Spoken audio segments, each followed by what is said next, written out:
สอนศิลาดอกกันนิกาดอกกันนิกาขาวนวลสีหางลาดังองหลอกขยนแล้วไว้ศิลาแก่เราคนไกลสลายไว้มวนศิลาลำดอกหางโอ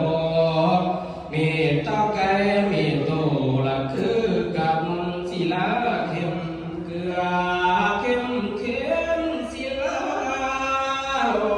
ดโมบักนาวศิลาหอยคือลำไผ่ศิลาเอิญตาไก่ว่ามันเพิ่งสาวบันเจ็บโมหึงศิลาเจ็บโมเฟืองขยุโดยว่าเลือกลอยคำนี้อาจจะมาศิลาทั้งหมดธรรมาแก้วมันคอยดังเทศนาตั้งผงดิ้งไหลเครื่องป่าลาแขนหอยลากะลิงท้องหอยแขนปิ้งย้อยย้อยย้อนทั้งผัวลอกซ้อน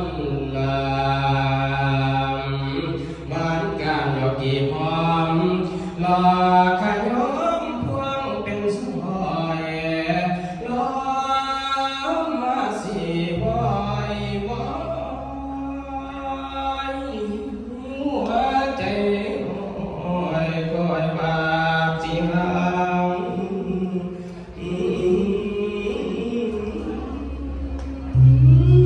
อาสนะที่เคยนั่งถูกเทียนทองลวงหลอกไปเอามาไว้โคสุขยามเข้าพานก่อนอีกซ้ำทุ่งพร้อมพำเราขันห่างลาก่อนเดิน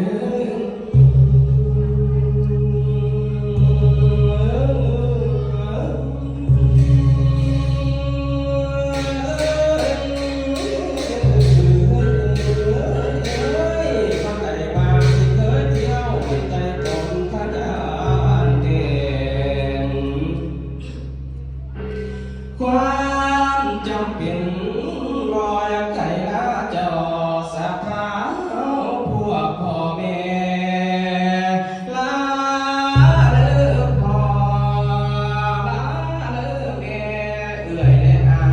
แม่ป้าพร้อมสาวแส่ลงทานลาทั้งกองทั้งกองที่หลังต้มเปิดเบิ่งลาหูแจ่มอยู่ทั้งเทิงพระและพระสงฆ์องค์กเจ้าสถิตมันโยอาหามลาทั้งสาพอกงามสาเบือนอีห่างประทุมมังบานหอมเก็บที่ซ้อนบานอาบมันนาชวนศิลาแล้วเจ้าออกจากฟังอาบสุพังญาติโยมวัดย่ำคอยสิห่างไกลคุณโยม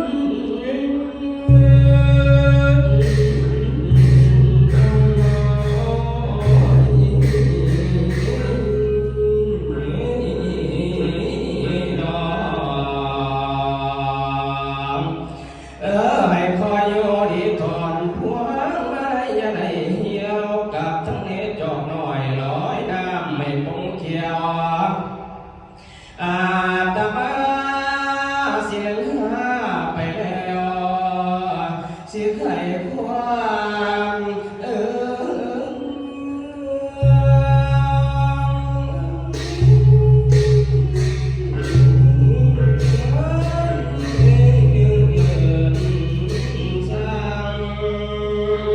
ลาทั้งเตียงทั้งพร้อมหมอนมุงผู้สู้แนวลาทั้งขันหมากแก้วกับทั้งปอกปุ่นทองลาทั้งสองผู้เงินพร้อมทั้งสองผู้คำคอยอยู่ดีดอกเลือเจ้าลาทั้งโถเท่าถ้วยขันกับไว้โอดแกงลาทั้งแกงอยู่ถ้วยขนมเจ้าและแต่งทานลาทั้งหวานทั้งสมของกิน สู่ยา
พื่อมีงานขึ้นปีหน้าให้ไปข่าวเด้อคงสิบ่กินพวกหมู่เจ้าพี่น้องสิมาให้รังประสงค์ตัวตัวทำบุญสร้างให้หมายเอาอยากน้ำส่งเนื้อพอเดือเนื้อเมียเดือผู้เทพทนไทยสิเขียนไม่ใส่แผ่นคำขอให้เมียวันคำสิน้ำจุงหนาวจองขอให้อินพองฟ้าสิฟ้าขึ้นสู่สวรรค์มีวิมานสิ่งสูงสัวตาเดือนเดือนมีสนุกเที่ยวข้างอยู่เทิงกว่ากระไดเดือนยืนอยู่ถึงฝ่ายสายหลายดนเดือนประมาณข้านสิไปทางไหนให้เกิดมีกันแก้วกันยมขึ้นนั่งแล้วให้ผ้าอ่อนเพื่อเพียเพียงเขียดอยากกินแถวไหนให้เกิดมีได้มาพร้อมสาวสนุกมาล้อมเป็นแถวเซลสนั่นถึงสวรรค์สั่นฝ่ายมาไว้ตัวสุวรรณท่านว่าไปถึงนั้นยังครองอยู่ในสงสารขอให้เป็นโพธิญาณให้โปรดพ้นชาวใจความที่ให้เขียนใจทุกข์หมอดยาเล่หลอดเนี่ยยาเล่บ้าขอตันละพันเกี่ยวถึงงามอานิสงส์แผ่กวางการสร้างเจ้าอย่าลืมยุ่มเทียมเต็มตั้งจนกระทั่งหอดบังตายผัวได้ทำบุญให้ได้นั่งหัวเมื่อนาข้ามดงหายได้ให้ท่านไปอย่าได้ย้อนสาอานิสงส์สิสงสารให้สู้เจ้าแม่น้ำอินแม่น้ำอิน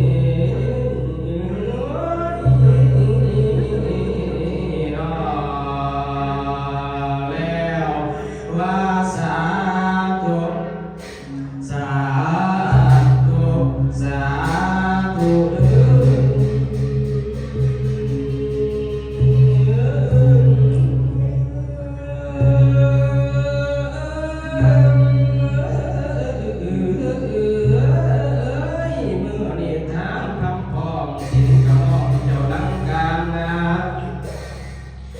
อา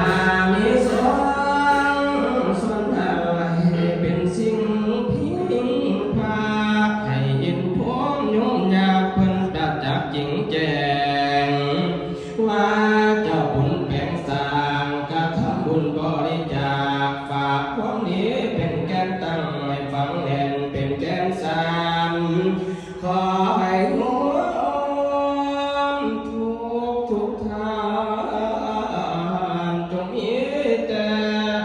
ความสุขให้ห่างหายคลายทุกอย่างสมีภัยหายผู้ที่ป่วยกายพากันหายสาเดื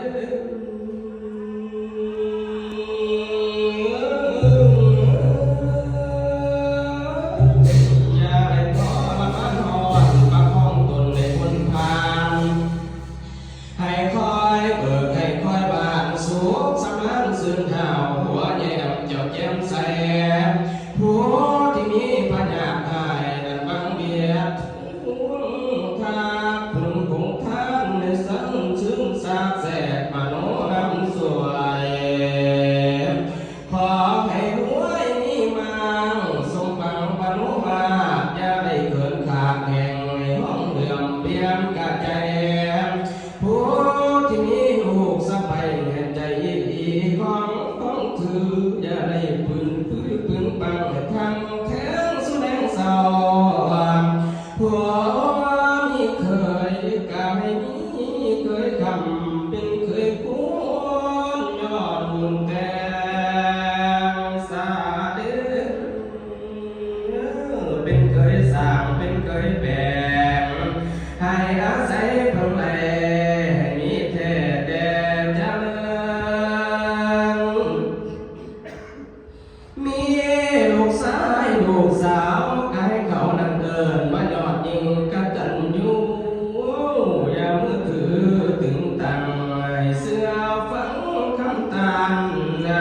ผลของทานวันนี้บารมีก็ให้แผ่ให้แก่โยมพ่อแม่พ่อเพิ่งหนีจากแล้วให้คอยได้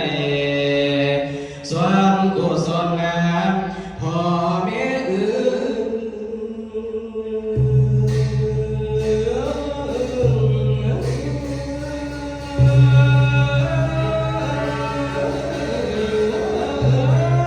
ั่วบรรดา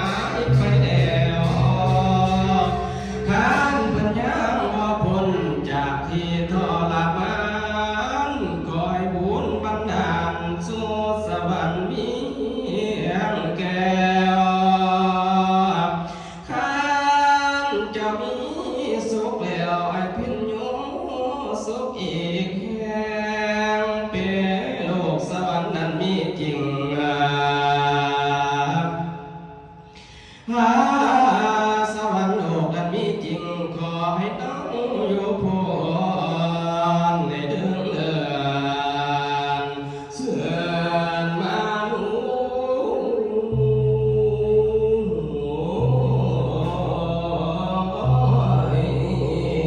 น้อ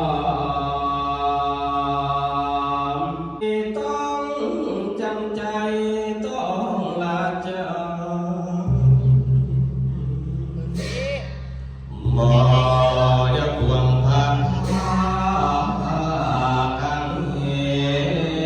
สนิหาบุญของหลานข้าบ่าวนี่มันน้อย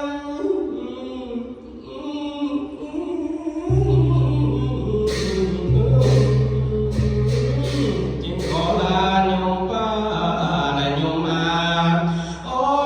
โยมจาลาก่อนสะท้อนใจ